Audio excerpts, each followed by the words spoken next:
This is me doctor Sadaf Amreen और आज हम डिस्कस करेंगे आपसे एडीमा। अच्छा टॉपिक है, ध्यान से समझिएगा। अच्छा यूज़फुल टॉपिक है और ज़्यादातर जो है इसके रिलेटेड जो है points day to day life में भी काम में आते हैं। अच्छे से समझिएगा इस टॉपिक को, ठीक है। सबसे पहले देखते हैं एडीमा क्या होता है, ठीक है। एडीमा से आप क्या समझते हैं? एडीमा में be define as abnormal excessive accumulation of free fluid. बहुत ज़्यादा एबनॉर्मल और एक्सेसिव अमाउंट में जब फ्री फ्लूइड एक्यूमुलेट हो जाता है, कहाँ? In the interstitial tissue space में और सीरस कैविटीज में, तो उसे बोलते हैं एडिमा। फ्री फ्लूइड कहाँ कलेक्ट हुआ? इंटरस्टिशियल स्पेस में, सीरस कैविटीज में। एबनॉर्मली और एक्सेसिव अमाउंट में, तो बोलेंगे उसे एडिमा। एसाइटिस क्या होती है? जब फ्री फ्लूइड कलेक्ट हो जाता है पेरिटोनियल कैविटी में, तो उसे बोलते हैं एसाइटिस। अगर ये फ्लूइड प्लूरल कैविटी में कलेक्ट हो जाएगा तो बोलेंगे प्लूरल इफ्यूजन या हाइड्रोथेरिक्स। अगर पेरिटोनियम में पेरिकार्डियल कैविटी में करंट हो जाएगा तो उसे बोलेंगे हाइड्रोपेरिकार्डियम या फिर पेरिकार्डियल इफ्यूजन। अच्छा, नेक्स्ट देखते हैं एडिमा कितने टाइप का होता है। एडिमा होता है pitting oedema, non pitting oedema, जिसे बोलते हैं सॉलिड एडिमा, ठीक है। कुछ लोकलाइज्ड एडिमा होते हैं, कुछ जनरलाइज्ड एडिमा होते हैं। पिटिंग एडिमा बोलते हैं in the case of oedema the subcutaneous tissue में, जहाँ फ्लूइड का एक्यूमुलेशन कहाँ हो रहा है? सबक्यूटेनियस टिश्यू में। अगर आपने वहाँ प्रेशर किया तो प्रेशर डालने से अगर डिप्रेशन प्रोड्यूस हो रहा है तो वो कहलाएगा, पिट प्रोड्यूस हो रहा है तो उसे बोलेंगे pitting oedema. Non pitting oedema या सॉलिड एडिमा बोलते हैं जब प्रेशर डालने से कोई पिट प्रोड्यूस नहीं होता, तो उसे बोलते हैं non pitting oedema. And for example ये कहाँ देखने को मिलता है? माइक्सोडीमा एंड एलिफेंटियासिस के अंदर। कुछ होते हैं लोकलाइज्ड एडिमा, जैसे कि वो होते हैं जो लिमिटेड होते हैं किसी ऑर्गन या लिम्फ तक। फॉर एग्जाम्पल लिम्फेटिक एडिमा है, इन्फ्लेमेटरी एडिमा है, एलर्जिक एडिमा है, ये हुए लोकलाइज्ड एडिमा। नेक्स्ट होते हैं जनरलाइज्ड एडिमा। जनरलाइज्ड एडिमा को बोलते हैं एनएसआर का dropsy. When it is systemic in distribution, जब वो सिस्टेमिक डिस्ट्रीब्यूशन होता है उनका, तो बोलते हैं generalized edema. Particularly noticeable in the subcutaneous tissue. For example renal edema, cardiac edema, ठीक है, पल्मोनरी एडिमा है, सेरिब्रल एडिमा, तो इन्हें बोलते हैं हम जनरलाइज्ड एडिमा। और जब ये सिस्टेमेटिक होते हैं तो इन्हें बोलेंगे सिस्टेमिक एडिमा। उसके बाद देखते हैं पैथोजेनेसिस क्या होती है, एडिमा आखिर डेवलप कैसे होता है। तो पैथोजेनेसिस में कुछ पॉइंट है। The movement of water and the low molecular weight solute, जैसे कि salt, between the intravascular and interstitial space. Water का और लो मॉलिक्यूलर सॉल्ट का, जैसे सॉल्यूट का, फॉर एग्जाम्पल जैसे सॉल्ट, इंट्रावैस्कुलर इंटरस्टिशियल स्पेस में कैसे कंट्रोल्ड होता है? By the opposing effect of the vascular hydrostatic pressure and the plasma colloid osmotic pressure. इसके जरिए जो है ये मूवमेंट जो है रेगुलेट होता है। नॉर्मली आउटफ्लो जो होता है फ्लूइड का फ्रॉम द आर्टेरियुलर एंड से of the micro circulation into the interstitium is nearly balance रहता है, क्योंकि वेन्युलर एंड से जो होता है इनफ्लो होता रहता है। उसके बाद ये कह रहे हैं एक जो नॉर्मली कैसे रहता है फ्लूइड बैलेंस, जो फ्लूइड का जो आर्टेरियल एंड से फ्लूइड हमारा बाहर जा रहा है उसके वो बैलेंस इस तरीके से रहता है क्योंकि इनफ्लो हो रहा है वेन्युलर एंड से, ओके। उसके बाद कुछ स्मॉल अमाउंट ऑफ फ्लूइड जो रह जाता है हमारा इंटरस्टिशियम में, वो ड्रेन हो जाता है लिम्फेटिक वेजल्स के जरिए। अल्टीमेटली होता ये है कि कोई भी वो जो है अल्टीमेटली रिटर्न कर जाता है ब्लड स्ट्रीम के अंदर वाया थ्रोसिक डक्ट, और अल्टीमेटली नॉर्मली कोई भी हमारी बॉडी में एडिमा होता नहीं है, ठीक है। उसके बाद ये कह रहे हैं कि इसको मैं एक डायग्राम के जरिए आपको दिखाती हूँ। जैसे यहाँ एक ब्लड वेजल्स है, यहाँ फिल्ट्रेशन दिखाया गया है, यहाँ नो नेट मूवमेंट दिखाया गया है, यहाँ रीएब्जॉर्प्शन। फिल्ट्रेशन जब arterial end net filtration pressure होगा 10 mmHg, ओके। फ्लूइड जो है एग्जिस्ट करेगी कैपिलरी से, सिंस जब कैपिलरी हाइड्रोस्टेटिक प्रेशर ज्यादा होगा, कितना होगा? 35 mmHg, then the blood colloidal osmotic pressure 25 mmHg।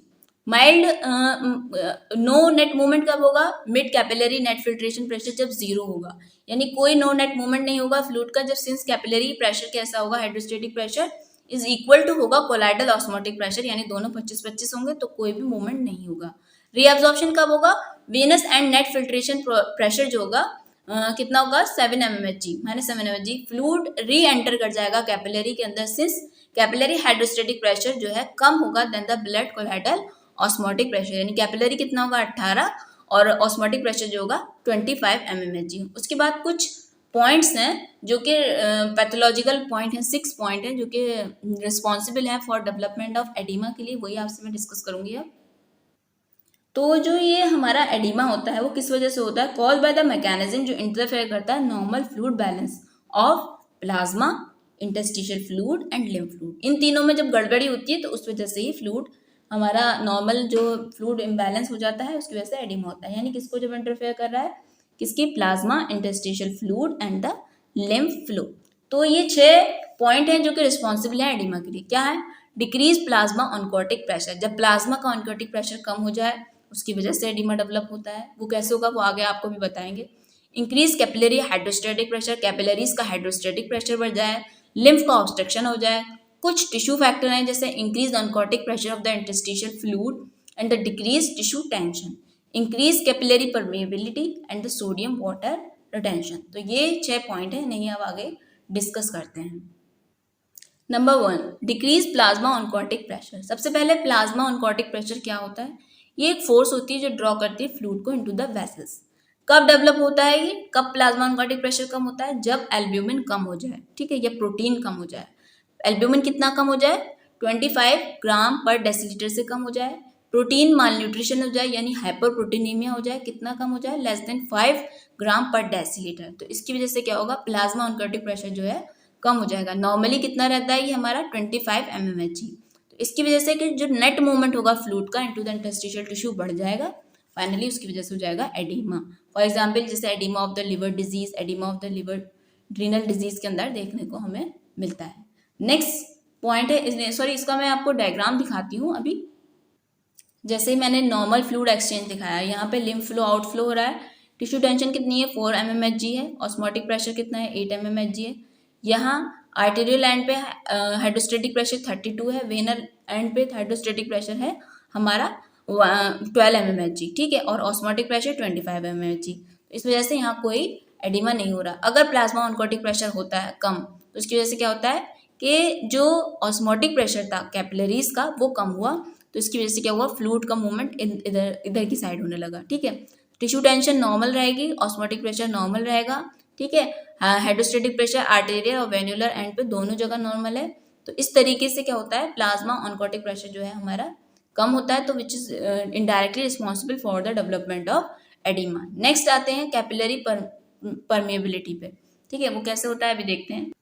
Next है हमारा इंक्रीज कैपिलरी हाइड्रोस्टेटिक प्रेशर, यानी जब कैपिलरी हाइड्रोस्टेटिक प्रेशर बढ़ जाए। Hydrostatic pressure of the capillary से क्या समझते हैं, ये एक फोर्स होती है जो ड्रॉ करती है, ड्राइव करती है फ्लूइड को थ्रू द कैपिलरी वॉल से इनटू द इंटरस्टिशियल स्पेस के अंदर लेके आती है। यानी हाइड्रोस्टेटिक प्रेशर क्या है, वो फोर्स है जो फ्लूइड लेके आ रही है through the capillary walls into the interstitial space. जब hydrostatic pressure venular end of the capillary पे बढ़ता है, कितना, to a level more than plasma oncotic pressure, यानी कैपिलरीज का जो प्लाज्मा ऑनकोटिक प्रेशर है उससे अगर बढ़ रहा है हाइड्रोस्टेटिक प्रेशर वेन्युलर एंड पे, नॉर्मल कितना होता है वेन्युलर एंड पे 12 mmHg। तो इसकी वजह से क्या होता है, मिनिमल या no reabsorption of the fluid होता है एट वेन्युलर एंड, जिसकी वजह से हो जाता है फिर एडिमा।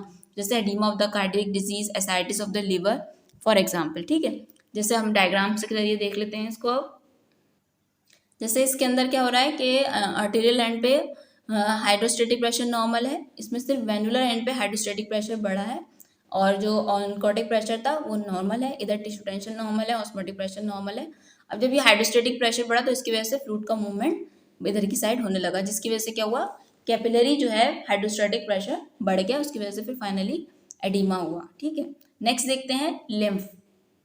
लिम्फेटिक ऑब्स्ट्रक्शन में क्या होगा, जब लिम्फेटिक ड्रेनेज सही से नहीं हो पाएगा तो उसकी वजह से लोकलाइज लिम्फोडीमा होता है। जैसे for example radical mastectomy for the carcinoma of breast के में देखने को मिलता है, या pressure of the main lymphatic duct, inflammation of the lymphatics है, occlusion of the lymphatic by the malignant cells है, या मिलरॉय डिजीज के अंदर एबनॉर्मल डेवलपमेंट ऑफ लिम्फेटिक्स हमें देखने को मिलता है। टिश्यू फैक्टर्स नेक्स्ट आता है हमारा, जैसे कि इसमें क्या होता है कि ऑनकोटिक प्रेशर जो है इंटरस्टिशियल फ्लूइड का वो बढ़ जाता है। नॉर्मली कितना होता है ऑनकोटिक प्रेशर इंटरस्टिशियल फ्लूइड का, 4 mmHg। इसकी वजह से क्या होता है, due to increase vascular permeability and indicate removal of the protein by the lymphatic. क्यों हुआ ऐसा, क्योंकि वेस्कुलर परमेबिलिटी बढ़ गई और और जो है फ्लूइड जो टिश्यू प्रोटीन है उसका लिम्फेटिक से सही से प्रॉपरली रिमूवल नहीं हो रहा, तो इसकी वजह से प्लास्टिक एलिवेशन हो गया oncotic pressure of the interstitial fluid. उसके अलावा जब टिश्यू टेंशन कम हो जाती है, ठीक है, टिश्यू टेंशन कम हो जाती है तो as seen in the loose subcutaneous tissue में देखने को मिलता है कहाँ, आईलिड्स के अंदर और एक्सटर्नल जेनाइटेलिया के अंदर। फॉर एग्जाम्पल जैसे कि मैंने बताया कि टिश्यू टेंशन कितनी होती है 4 mmHg और ऑस्मोटिक प्रेशर होता है 8 mmHg। ठीक है, इसमें क्या हो रहा है कि टिश्यू टेंशन कम हो रही है, ऑस्मोटिक प्रेशर बढ़ रहा है, जिसकी वजह से फ्लूइड जो है कैपिलरी से मूव कर रहा है आउटवर्ड। ओके, लिम्फोडेमा में क्या, लिम्फेटिक ऑब्स्ट्रक्शन हो गया तो उसकी वजह से क्या, लोकलाइज एडिमा होता है। नेक्स्ट आता है पॉइंट हमारा increase capillary permeability. Capillary permeability कैसे बढ़ती है, जब कैपिलरीज को इंजरी होती है, एंडोथेलियल इंजरी होती है, किससे, बाय टॉक्सिन से, हिस्टामिन से, या फिर एनॉक्सिया की वजह से या कोई ड्रग की वजह से, तो उसकी वजह से एंडोथेलियम जो होते हैं उनके अंदर हो जाता है गैप बनने की वजह से क्या होता है, कैपिलरी परमेबिलिटी बढ़ जाती है टू प्लाज्मा प्रोटीन। इसकी वजह से क्या होगा, प्लाज्मा प्रेशर कम होगा और एडिमा हो जाता है। दो तरीके का एडिमा होता है, जनरलाइज्ड और लोकलाइज्ड। जनरलाइज इन्फेक्शन की वजह से, ड्रग की वजह से, पॉइजनिंग की वजह से, केमिकल की वजह से। लोकलाइज्ड होता है इन्फ्लेमेटरी टाइप का और एंजीन्यूरोटिक। तो ये हमें देखने को मिलता है इंक्रीज कैपिलरी परमेबिलिटी के अंदर। Sodium and water retention, number 6 आता है सिंड्रोम। इसमें क्या होता है, कुछ मैकेनिज्म बताए गए हैं, intrinsic renal mechanism, extra renal mechanism और एडीएच मैकेनिज्म। ये तीनों मैकेनिज्म जो है वर्क करते हैं ऑन द प्रिंसिपल हाइपोवॉल्यूमिया। हाइपोवॉल्यूमिया जो मतलब वॉल्यूम कम होता है, तो जैसे कि कोई ट्रॉमा हुआ है, कोई इंजरी हुआ है जिसकी वजह से वॉल्यूम जो है कम हुआ, तो इसकी वजह से जब इंट्रिंसिक रीनल मैकेनिज्म वर्क करता है तो इसमें क्या होता है, रीनल वांजो कॉन्स्ट्रिक्शन होता है, जिसकी वजह से जीएफआर कम होता है। अब जब जीएफआर ग्लोमेरुलर फिल्ट्रेशन रेट ही कम हो गया तो इसकी वजह से क्या होगा, रीनल के अंदर रिटेंशन होने लगेगा वाटर का एंड सोडियम, जिसकी वजह से एडिमा होगा। अगर एक्स्ट्रा रीनल मैकेनिज्म जो है वर्क करता है तो उसमें क्या होता है, रेनिन रिलीज होता है एक्स्ट्रा ग्लोमेरुलर एपरेटस से। उसके बाद फिर एल्डोस्टेरोन रिलीज होता है। एल्डोस्टेरोन क्या करता है, सोडियम वाटर रिटेनिंग हार्मोन है, उसकी वजह से फिर एडिमा होता है। एडीएच मैकेनिज्म क्या होता है, एडीएच निकलता है जिसे बोलते हैं वैसोप्रेसिन। ये भी क्या है, रीअब्जॉर्प्शन वाटर का कराता है, अल्टीमेटली सोडियम का भी रीअब्जॉर्प्शन होने लगता है, जिसकी वजह से एडिमा होता है। तो ये आज हमने बात करी बेसिकली आपसे कि एडिमा क्या होता है और उसकी पैथोजेनेसिस के अंदर जो 6 बेसिक प्रिंसिपल वर्क करते हैं जिसकी वजह से एडिमा डेवलप होता है, उसको मैंने डिस्कस किया। आई होप आपको समझ आया होगा। अगर ये मेरा वीडियो आपको हेल्पफुल लगा है तो मेक श्योर आप इसको लाइक करें, अपने दोस्तों के साथ शेयर करें और मेरे चैनल को सब्सक्राइब करें ताकि आने वाली वीडियो आपके पास सबसे पहले पहुंचे। फिर मिलते हैं आपसे नेक्स्ट पार्ट के अंदर, जिसके अंदर हम आपसे कार्डिक एडिमा, रीनल एडिमा और सेरेब्रल एडिमा, ये सारे एडिमा आपसे डिस्कस करेंगे। तब तक के लिए thank you so much for watching my video. Thank you so much. Renal